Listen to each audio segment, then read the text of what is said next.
Okay guys, तो थोड़े बहुत कॉन्सेप्ट वगैरह सीखते हैं क्योंकि नया चैप्टर शुरू हो रहा है ट्रिग्नोमेट्री वाला। आपका इंट्रोडक्शन टू ट्रिग्नोमेट्री जो चैप्टर है वो पढ़ाऊंगा। तो थोड़े बहुत कॉन्सेप्ट है, जल्दी जल्दी कवर करेंगे, ज़्यादा टाइम वेस्ट नहीं करेंगे, सीधे questions. Because I believe math is all about practicing questions, ज़्यादा टाइम वेस्ट नहीं करना आपको। ठीक है, तो थोड़ा सा मतलब रेसिप्रोकल रिलेशन है जो कि नाम ही आप बोल सकते हो। तो साइन थीटा होता है, कोस थीटा होता है, टेन थीटा होता है। बस इनका रेसिप्रोकल बता दो। साइन का रेसिप्रोकल होता है कोसेक।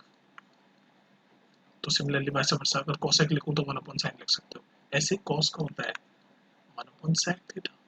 तो मतलब अगर sec लिखूं तो 1/cos लिख सकते हो। tan का होता है 1/cot थीटा। तो सिमिलरली अगर cot थीटा लिखूं तो 1/tan थीटा लिख सकते हो। तो ये एक दूसरे के रेसिप्रोकल होते हैं और ये रिलेशन आपको याद होना चाहिए कि साइन और कोसेक होते हैं और ये सब। ठीक है, चलो ये एक और कॉन्सेप्ट है कि what is quotient relation of trigonometry ratio. ऐसा सुनने में ऐसे बड़े बड़े नाम लग रहे हैं ना, quotient relation, trigonometry ratio. Simple सी बात है, क्या होता है ये मैं बता देता हूँ कि टेन थीटा को हम ऐसे भी लिख सकते हैं sine theta upon cos theta. और हमने रेसिप्रोकल में पढ़ा था कि टेन थीटा और कॉट थीटा आपस में रेसिप्रोकल होते हैं। तो कॉट थीटा को हम उल्टा लिख सकते हैं, रेसिप्रोकल होते हैं ना, cos theta upon sine theta. ये आपको याद होना चाहिए, ये याद होना चाहिए। और एक और चीज़, अगर इन दोनों को मल्टीप्लाई करेंगे तो tan theta multiply cot theta अगर हम करें तो 1 हो जाएगा, क्योंकि एक दूसरे के रेसिप्रोकल है ना, तो 1 हो जाएगा। तो ये तीनों चीज़ें भी आपको याद होनी चाहिए, इसी को कहते हैं कोशेंट रिलेशन। ठीक है, ये याद होनी चाहिए। क्वेश्चन जब आप सॉल्व करोगे ना, ये सारी चीज़ें यूज होगी। ट्रिग्नोमेट्री में मैं मान रहा हूँ बहुत सारी चीज़ें याद करने की है ना, बहुत से फॉर्मूलेज, ये कॉन्सेप्ट थ्योरम, पर आप देखते जाओ, मैं आपको ये चैप्टर 2-3 बार पढ़ा दूंगा। ठीक है, ओके, अनदर कॉन्सेप्ट या अनदर फॉर्मूला, ये सब याद होनी चाहिए आपको। क्या है, what is square relation of T and trigonometry ratio. तो ये भी 3 फॉर्मूले जो आपको याद होने चाहिए। इसको स्क्वायर रिलेशन बोल रखा है क्योंकि स्क्वायर में ही फॉर्मूला साइन स्क्वायर आ गया ना, square sine square theta plus cos square theta is equal to 1, ये याद होना चाहिए आपको। दूसरा sec square theta is equal to 1 plus tan square theta, ये भी याद होना चाहिए आपको। तीसरा sec square theta is equal to 1 plus cot square theta. तो ये तीनों चीज़ें भी आपको याद होनी चाहिए। अब याद करने के इंटरनेट पे हज़ारों फॉर्मूले और तरीके, वर्ड्स का या सेंटेंस का कुछ बना के वो कर रखा है, वो आप देख लेना। छोटी मोटी चीज़ों में नहीं पड़ता, आपको ये याद होनी चाहिए बस, क्योंकि क्वेश्चन सॉल्व करने के लिए ये सब चाहिए होता है। अच्छा, और क्या रह गया, एक कॉन्सेप्ट और है, उसके बाद क्वेश्चन पे चलते हैं। ठीक है, ये कर लो, एक और देखते हैं कॉन्सेप्ट। ओके, तो ये वाला कॉन्सेप्ट है, उसके बाद फिर हम क्वेश्चन पे चलेंगे। इसमें क्या है, ये ट्रिग्नोमेट्री रेशियो और राइट एंगल ट्रायंगल का रिलेशन है। राइट एंगल ट्रायंगल है ना, एबीसी मैंने बना रखा है, ये राइट एंगल है। तो राइट एंगल ट्रायंगल में क्या होता है, ये वाली साइड हाइपोटेनस होती है, ये वाली साइड बेस होता है, और ये खड़ा हुआ जो है AB ये परपेंडिकुलर होता है। तो इसी का रिलेशन है। तो साइन 30 की वैल्यू होती है परपेंडिकुलर अपॉन हाइपोटेनस। अगर ये इस एंगल को मैं 30 ले लूँ तो साइन 30 की वैल्यू होगी परपेंडिकुलर अपॉन हाइपोटेनस। कॉस 30 की वैल्यू होगी बेस अपॉन हाइपोटेनस। और टेन 30 कह रहा हूँ, सॉरी, थीटा, थीटा ये थीटा लिया ना, तो टेन थीटा की वैल्यू होगी परपेंडिकुलर अपॉन बेस। तो ये आपको याद होना चाहिए। तो रेसिप्रोकल रिलेशन भी आपको पता होना चाहिए कि साइन का रेसिप्रोकल होता है कोसेक। तो कोसेक की वैल्यू क्या होगी, हाइपोटेनस अपॉन परपेंडिकुलर। तो उल्टा हो जाएगा, रेसिप्रोकल रेसिप्रोकल हो जाएगा। तो बेसिकली आपको ये पता होना चाहिए कि साइन थीटा, ये थीटा एक्यूट एंगल जो है, इसका रिलेशन ऐसे होता है परपेंडिकुलर और हाइपोटेनस, बेस कॉस का बेस अपॉन हाइपोटेनस और टेन का परपेंडिकुलर अपॉन बेस। इस क्वेश्चन को देखो, 8.1 का फर्स्ट क्वेश्चन है, कह रखा है एबीसी एक राइट एंगल ट्रायंगल है, जो राइट एंगल है बी पे, ये दे रखा है। और AB की वैल्यू दे रखी है 24, BC की वैल्यू दे रखी है 7, और पाइथागोरस ट्रिपलेट होते हैं 7, 24, 25। तो जो हाइपोटेनस है वो 25 होगा। अगर ये आपको ट्रिपलेट याद नहीं है तो पाइथागोरस थ्योरम लगा के भी AC की वैल्यू आप 25 निकाल सकते हो। मुझे याद है ट्रिपलेट 7, 24, 25, तो मैंने डायरेक्ट लिख दिया। अब पूछ रहा है साइन ए की वैल्यू और कोस ए की वैल्यू। तो साइन का फॉर्मूला क्या होता है, मैंने आपको फॉर्मूला बताया था, परपेंडिकुलर और अपॉन हाइपोटेनस। तो यहाँ पर एंगल ए की बात हो रही है, तो ए के हिसाब से परपेंडिकुलर ये सामने वाला होता है, ये BC। तो परपेंडिकुलर अपॉन हाइपोटेनस होता है ना, तो इसका ए का परपेंडिकुलर ये 7 और हाइपोटेनस तो ये होगा 7 में 25 आ गया इसकी आंसर। तो अब सिमिलरली कॉस ए का फॉर्मूला होता है बेस अपॉन हाइपोटेनस। तो ये है, तो इसका बेस ये होगा, ये वाला एंगल है ना, एंगल ए पूछा है, तो बेस होगा 24 और हाइपोटेनस तो 25 ही रहेगा। तो बस यही आंसर, समझ गए, क्योंकि एंगल ए देख रहे हैं और एंगल के सामने वाला जो होता है वो परपेंडिकुलर होता है। ओके गाइस, इस क्वेश्चन को देखो 8.2 1x है, इसका फर्स्ट का सेकंड क्वेश्चन है। इसमें एबीसी राइट ट्रायंगल है, 24 25 AB की वैल्यू 24 है, बीसी की 7 है, तो पाइथागोरस ट्रिपलेट से हम बोल सकते हैं कि एसी की वैल्यू 25 है। नहीं पता तो पाइथागोरस थ्योरम लगा के निकाल सकते हो। पूछ रहा है साइन सी की वैल्यू, तो साइन की वैल्यू क्या होती है, perpendicular upon hypotenuse, perpendicular upon hypotenuse. पर यहाँ किसकी बात हो रही है, एंगल, एंगल सी की। तो एंगल सी का परपेंडिकुलर कौन सा होता है, ये एंगल के सामने वाला होता है परपेंडिकुलर।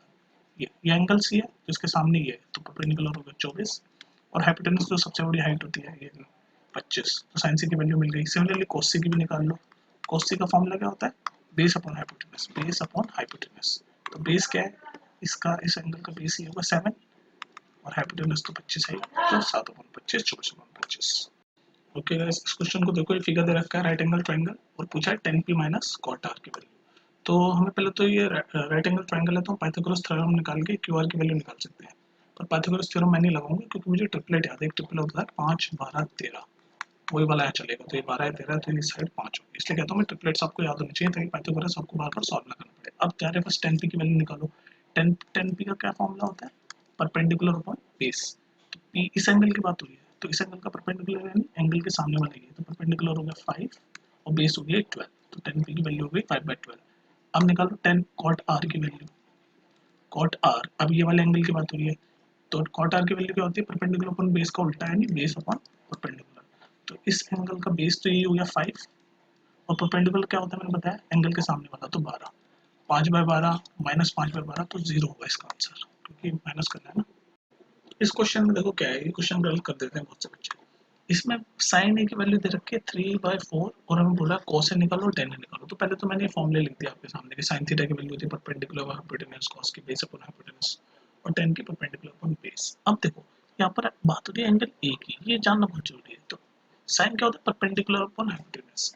तो परपेंडिकुलर क्या होता है, एंगल ए अगर ये है तो परपेंडिकुलर मैं बता चुका हूँ प्रीवियस क्वेश्चन में कि एंगल के सामने वाला होता है परपेंडिकुलर। तो एंगल ए का सामने वाला जो लेंथ है वो होगी 3, और हाइपोटेनस तो ये बड़ी वाली लेंथ होती है, तो ये 4 है।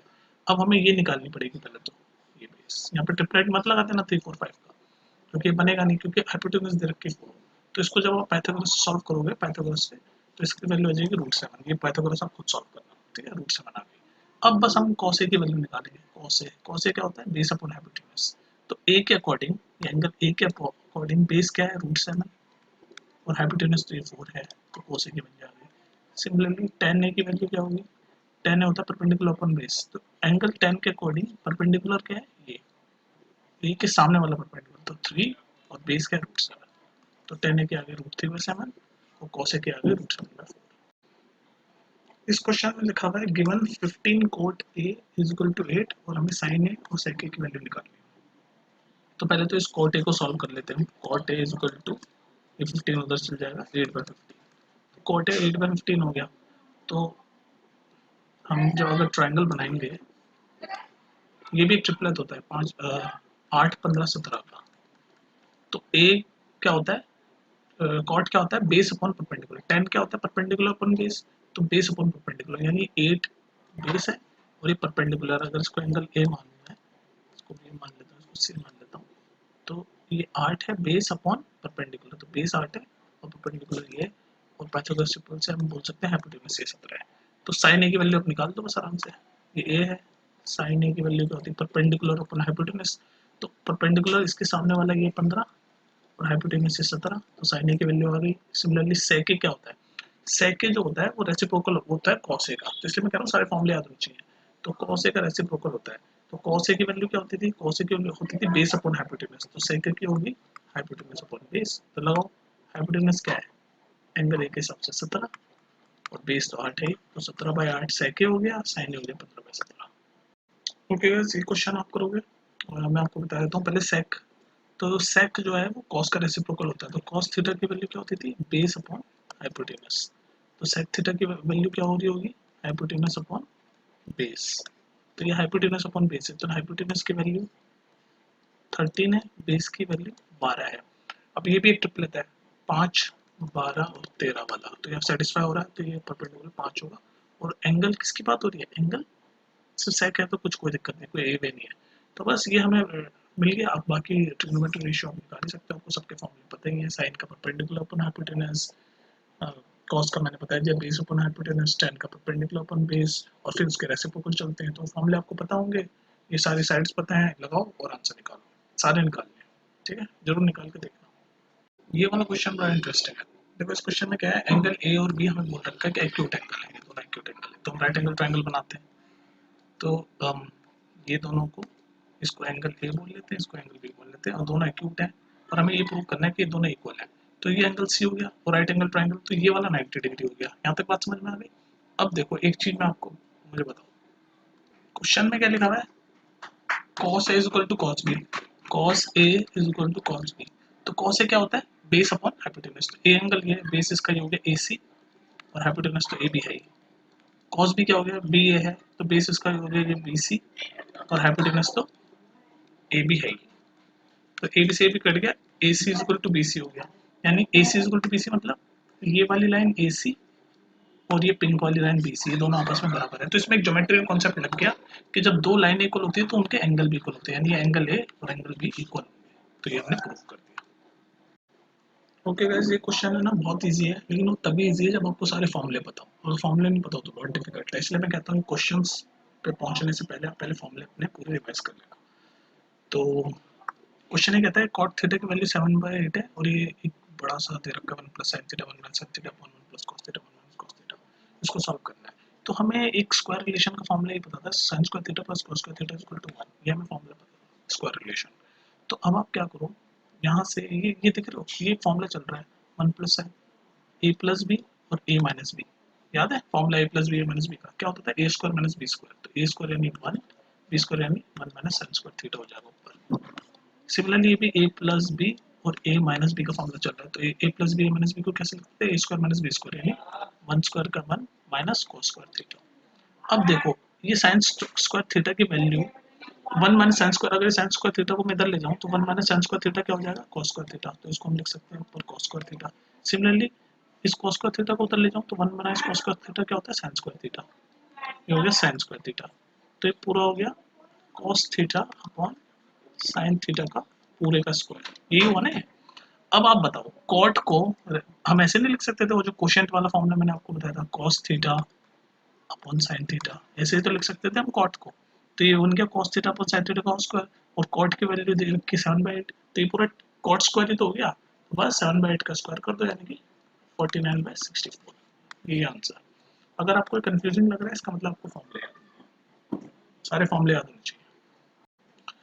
देखो गाइस इस क्वेश्चन को करने के ना बहुत सारे तरीके हो सकते हैं, और ये शॉर्ट्स है तो मैं आपको एक ही तरीका बताऊंगा। दोबारा मैं ये चैप्टर आपको एक दो बार और पढ़ा दूंगा क्योंकि थोड़ा सा कॉम्प्लिकेटेड हो सकता है, तो उसमें और तरीके समझाऊंगा। अभी शॉर्ट्स में जल्दी जल्दी हम खत्म कर रहे हैं रॉकेट स्पीड कोर्स, तो अभी सिर्फ एक तरीका बताता हूँ। ये क्या दे रखा है, कॉट ए की वैल्यू ऐसे निकालो, कॉट ए की वैल्यू क्या आ जाएगी, ये 3 इधर चल जाएगा तो 4/3।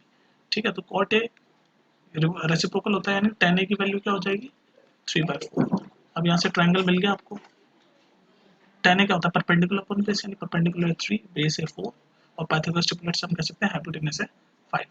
तो बस tan की वैल्यू होगी परपेंडिकुलर अपॉन बेस, यानी कि ए ये है, बी ए है, सी ए है। अब आपको कोई सी भी वैल्यू आप निकाल के tan की कॉट की सब फॉर्मूले पता ही, और इसमें डाल के चेक कर लो, बस दैट्स इट। ओके गाइस, इस क्वेश्चन को करने के ना 2-3 तरीके हैं। एक तो बहुत आसान तरीका है, पर उसके लिए आपको सारी वैल्यू पता होनी चाहिए, sin 30 क्या होता है, tan 30 क्या होता है, ये सारी वैल्यूज पता होनी चाहिए। पर अभी हम एक्सरसाइज 8.1 कर रहे हैं और मैंने आपको वैल्यूज वाला कॉन्सेप्ट नहीं बताया, अभी ट्राइंगल वाला कॉन्सेप्ट बताया, तो वो लंबा प्रोसेस है, लेकिन लंबा ही बताया था। तो क्या है, ये एक ट्राइंगल है जिसमें बोल रखा है राइट एंगल एट बी, यानी बी पे राइट एंगल है। तो ये ए मान लो, ए सी मान लो, ठीक है। और बोल रखा है tan ए 1/√3, और tan की वैल्यू क्या होती है, परपेंडिकुलर अपॉन बेस। तो ए की तरफ से परपेंडिकुलर ये एंगल है, तो परपेंडिकुलर सामने वाली होगी, तो परपेंडिकुलर होगी इसका 1, और बेस ये वाला हो गया √3। तो यहाँ से इसका हाइपोटेनस निकाल लो, हाइपोटेनस पाइथागोरस लॉ के निकाल लेना खुद, मैं डायरेक्ट लिख देता हूँ, ये होगा 2। तो बस अब हमें ये पता चल गया, तो हम सारी चीज़ों की वैल्यू निकाल के इसमें पुट कर सकते हैं। जैसे साइन ए की वैल्यू अगर हम निकालें, तो साइन ए क्या होता है, परपेंडिकुलर अपॉन हाइपोटेनस। तो ए एंगल ये इसके सामने वाली परपेंडिकुलर होती है, यानी ये 1, और हाइपोटेनस यानी ये 2, 1/2। ऐसे ही आप कॉस से निकाल सकते हो, ये सब निकाल के सॉल्व कर देना, आंसर बनाएगा। ओके गाइस, अब ये पार्ट 2 है 9 क्वेश्चन का, तो मैं रिकमेंड करूंगा कि 9 का फर्स्ट पार्ट आप पहले देखना। फर्स्ट पार्ट में मैंने आपको ट्रायंगल वाले प्रोसेस से इस क्वेश्चन को सॉल्व करने का बता दिया। अब मैं आसान वाला तरीका, इसमें आपको पता होना चाहिए ये सब tan sin इन सब की वैल्यू क्या होती है। अब tan sin सब की वैल्यू पता होगी ना, तो ये जो 1/√3 है ना, ये tan की 30 डिग्री पे होता है। आगे 8.2 में सब पढ़ोगे, मैं पहले बता देता हूँ, ठीक है। तो यानी अगर हम ट्रायंगल बनाए ट्राइंगल बनाए राइट एंगल है बी पे, तो बी पे राइट एंगल मान लिया, ये ए मान लिया, ये सी मान लिया, तो ये 90 है। और मैंने प्रूव कर दिया कि ये 30 डिग्री पे 1/√3 होता है, यानी ए की वैल्यू 30 हो गई। और एंगल सब प्रॉपर्टी से ये 60 डिग्री हो गया, क्योंकि पूरे ट्राइंगल का सम 180 डिग्री होता है। बस अब आप क्या करो, सबकी वैल्यू निकाल लो, सबकी वैल्यू आपको पता होनी चाहिए। cos 30, cos c यानी cos 60, sin है मतलब sin 30, ये सब वैल्यू निकाल के सॉल्व कर दो डायरेक्ट। पर उसके लिए आपको सारी वैल्यू पता होनी चाहिए, sin 30 क्या होता है, sin 45 क्या होता है, ये सब। तो 8.2 में आपको पता चल जाएगी। तो एक तरीका है सॉल्व करने का। ओके गाइस, इस क्वेश्चन को देखो। इस क्वेश्चन में क्या है, बहुत से बच्चे कंफ्यूज हो जाते हैं, तो इसको मैं आराम से शॉर्ट्स में नहीं कराऊंगा, आराम से करेंगे तसल्ली से इसको, ठीक है। तो क्वेश्चन पढ़ते हैं। एक ट्राइंगल है P Q R, right angle at Q. तो हम एक छोटा सा ट्राइंगल बना लेते हैं, राइट एंगल ट्राइंगल जो राइट एंगल है क्यू पे। तो ये क्यू ले लिया, ये पी ले लिया और ये आर ले लिया, ठीक है। यहाँ तक बात हमारी क्लियर हो गई। फिर ये कंडीशन दे रखी है कि P R plus Q R is equal to 25, ठीक है। तो ये कंडीशन हमने देख ली भाई कि P R plus Q are 25 दे रखा है, और पी क्यू की वैल्यू 5, तो ये पी क्यू 5 दे रखा है, हमारे को दिक्कत नहीं है। और हमें बोल रखा है कि साइन पी कॉस पी, ये सब फाइंड करो, ठीक है। अब एक बात बताओ, ये कंडीशन हमने दे रखी है, तो इसको मैं लिख लेता हूँ आराम से। P R plus Q R equation में दे रखा है, P R plus Q R equal to 25, ये क्वेश्चन फर्स्ट हम मान लेते हैं जो दे रखा है, ठीक है। अब हम क्या करते हैं, इस ट्राइंगल में, ट्राइंगल पी क्यू आर में पाइथागोरस अगर हम लगाएंगे, तो पाइथागोरस क्या कहती थी, हाइपोटेनस का स्क्वायर, हाइपोटेनस पी आर है, तो यहाँ लिख रहा हूँ हाइपोटेनस का square is equal to perpendicular का स्क्वायर यानी कि पी क्यू का स्क्वायर प्लस बेस का स्क्वायर यानी क्यू आर का स्क्वायर, क्यू आर का स्क्वायर। यहाँ तक कोई दिक्कत है? कोई दिक्कत नहीं है। अब मुझे एक बात बताओ, ये P R plus Q are की वैल्यू 25 है। अगर मैं यहाँ से आपको बोलूँ, अब सोचना सीखो, देखो सोचना। क्वेश्चन में हम क्या करते हैं, P R plus Q are, तो इसको भी हम P R plus Q are के कुछ फॉर्म में लिखने की कोशिश करते हैं। तो इस क्यू आर को मैं इधर भेज देता हूँ, इज इक्वल टू बेस पार। तो क्या बनेगा, पी आर स्क्वायर माइनस हो जाएगा Q R square is equal to P Q square. कोई दिक्कत यहाँ तक? कोई दिक्कत नहीं है। अब देखो इस चीज को ध्यान से देखो, ये जो डब्बा मैं बना रहा हूँ, ये एक फॉर्मूला होता है, ये फॉर्मूला होता है ए स्क्वायर माइनस बी स्क्वायर का, ए स्क्वायर माइनस बी स्क्वायर का एक फॉर्मूला होता है। मैं आपको लिख के दिखाता हूँ। ए स्क्वायर माइनस बी स्क्वायर का फॉर्मूला होता है ए प्लस बी, ए माइनस बी। तो वो लगाओ यहाँ पर इस पे। तो A plus B, A minus B क्या होगा, P R plus Q are. समझ रहे हो? इस साइड राइट हैंड साइड पे लिख देता हूँ आपके लिए। ए स्क्वायर माइनस बी स्क्वायर तो यही हो गया, P R square minus Q R square, ठीक है। और इसकी वैल्यू क्या होगी, ए प्लस बी, ए माइनस बी। तो हम इस वाले पार्ट की जगह ए प्लस बी, ए माइनस बी लिख सकता हूँ, ये वाले पार्ट की जगह, क्योंकि फॉर्मूला लगा रहा हूँ मैं। तो ए प्लस बी यानी P R plus Q R, A plus B हो गया, और ए माइनस बी मतलब P R minus Q R, P R minus Q R. यहाँ तक ये वाला पार्ट लिख दिया, is equal to P Q का स्क्वायर, पी क्यू की वैल्यू दे रखी है 5, तो 25 कर दो। अब बताओ यहाँ तक बात समझ में आ गई? अब बस इसको ले जाके सॉल्व कर दो।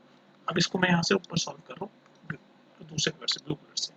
तो अब देखो P R plus Q are की वैल्यू भी हमें क्वेश्चन में दे रखी थी, क्वेश्चन मस्ट, तो वो भी मैंने डाल दी, मान लो यहाँ 25, इस वाले डब्बे वाली में 25 डाल दी। और P R minus Q are हमें नहीं पता, तो एज इट इज लिख देते हैं P R minus Q are, और इज इक्वल टू में 25 है। अब देखो ये 25 जब उधर जाएगा तो डिवाइड हो जाएगा, तो 1 हो जाएगा। तो P R minus Q are की वैल्यू हो जाएगी 1। तो हमें दो इक्वेशन मिल गई, एक तो इक्वेशन ये मिल गई और एक ही दे रखी थी P R plus Q are की वैल्यू 25 और P R minus Q are की वैल्यू 1। अब देखो इनको सॉल्व करके हमारा सब कुछ सॉल्व होने वाला है। बस अब मैं जरा मिटा दूँ, देखो बताया तो आपको ये दो इक्वेशन के आगे का।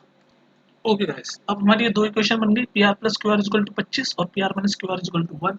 अब इन दोनों इक्वेशन में से एक को अगर सिंपली ऐड कर दो, मैं यहाँ लिख देता हूँ आराम से साफ साफ, P R plus Q R equal to 25, ये पहली इक्वेशन। दूसरी है P R minus Q R equal to 1। अब इसको सॉल्व कर दो। तो मैं अगर मान लो ये इक्वेशन फर्स्ट है और इक्वेशन 2 है, इन दोनों को ऐड कर दूँ तो क्यू आर प्लस माइनस से कट जाएंगे, और ये क्या हो जाएगा, 2 पी आर हो जाएगा। 2 P R right hand side में ऐड करूँगा तो 25 प्लस 1 26, और यहाँ से पी आर की वैल्यू क्या आ जाएगी, 26/2 यानी कि 13। तो पी आर कहाँ गया, ये हाइपोटेनस की वैल्यू निकल गई 13। अब पाइथागोरस लगा के हम क्यू आर की वैल्यू भी निकाल सकते हैं, तो हमें तीनों साइड की वैल्यू पता चल जाएगी। लेकिन ये तो एक ट्रिपलेट है, तो मैं निकालूंगा नहीं, मुझे डायरेक्ट पता है कि ये वाली साइड 12 होगी। ट्रिपलेट होता है ना, 5 12 13 का। तो ये पूरा ट्राइंगल की तीनों साइड पता चल गई। अब आप आराम से साइन पी भी निकाल सकते हो, कॉस पी भी निकाल सकते हो, टेन पी भी निकाल सकते हो। निकाल सकते हैं ना, निकाल सकते हैं। अब तो कोई दिक्कत ही नहीं है, तीनों साइड पता चल गई। साइन पी की वैल्यू क्या होती है, परपेंडिकुलर अपॉन हाइपोटेनस। तो पी का परपेंडिकुलर क्या होता है, ये एंगल पी की बात हो रही है, साइन पी। तो परपेंडिकुलर होगा ये 12 और हाइपोटेनस तो ये 13 ही। तो साइन पी की वैल्यू आ गई 12/13। ऐसे कॉस पी की निकालो और टेन पी की भी निकालो। इतना तो आप काम कर ही दोगे। असली तो काम ये था ट्राइंगल की साइड निकालना, निकाल दिया और सॉल्व करना। अब कॉस पी टेन पी आपके लिए हो जाएगा। साइन पी तो होगी 12/13। कॉस पी क्या होता है? Base upon hypotenuse. तो बेस क्या है? 5। चलो मैं निकाल देता हूँ। बेस क्या है? 5। एंगल पी का बेस ही होगा ना 5, और हाइपोटेनस तो है ही 13। तो कॉस पी की वैल्यू होगी 5/13। टेन पी क्या होता है? Perpendicular upon base. परपेंडिकुलर है 12 और बेस है 5, तो टेन पी की वैल्यू हो गई 12/5। तो तीनों चीजें निकल गई हमारी। ठीक है। तो गाइस हम 8.1 एक्सरसाइज के लास्ट क्वेश्चन पे आ गए हैं, जिसमें ट्रू और फॉल्स है। तो देखते हैं 11th का फर्स्ट पार्ट क्या कहता है, बताना है हमें ट्रू के फॉल्स है। तो पूछ रहा है the value of 10a is always less than 1।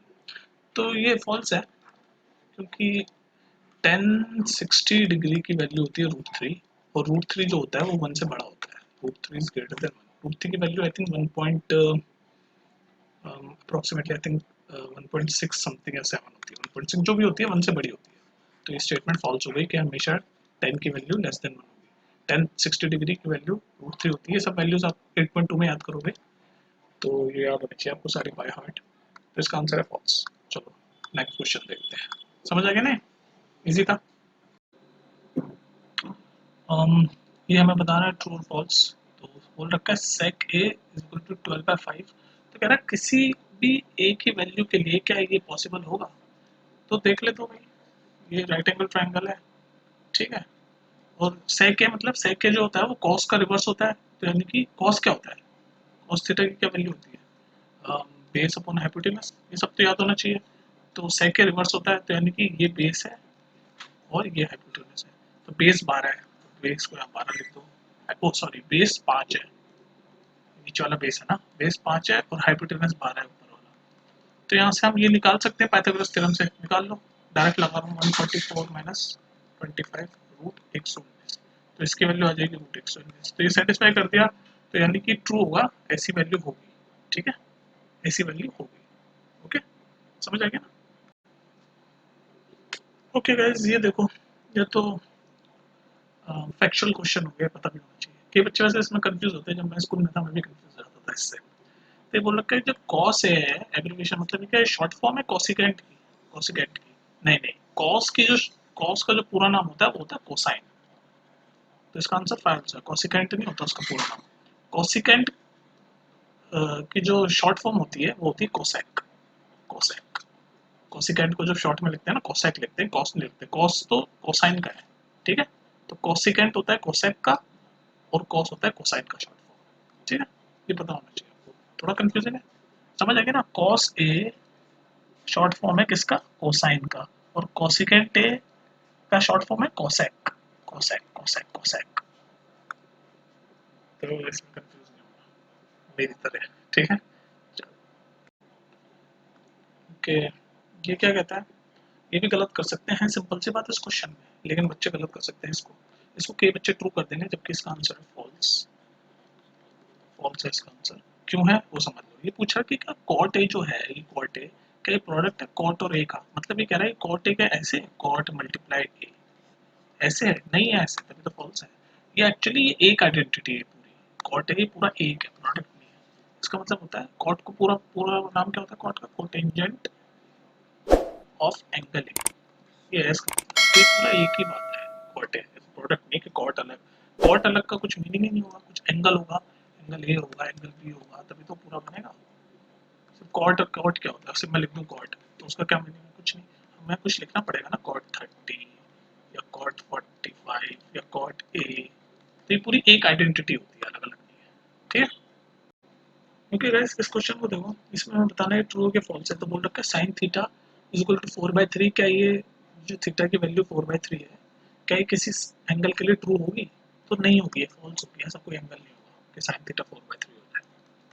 आप पूछोगे क्यों भाई? तो आपको मैं एक कॉन्सेप्ट बताता हूँ जो आपको हमेशा याद रखना है, कि साइन थीटा की जो वैल्यू होती है ना, साइन थीटा की वैल्यू वो हमेशा -1 और 1 के बीच में होती है।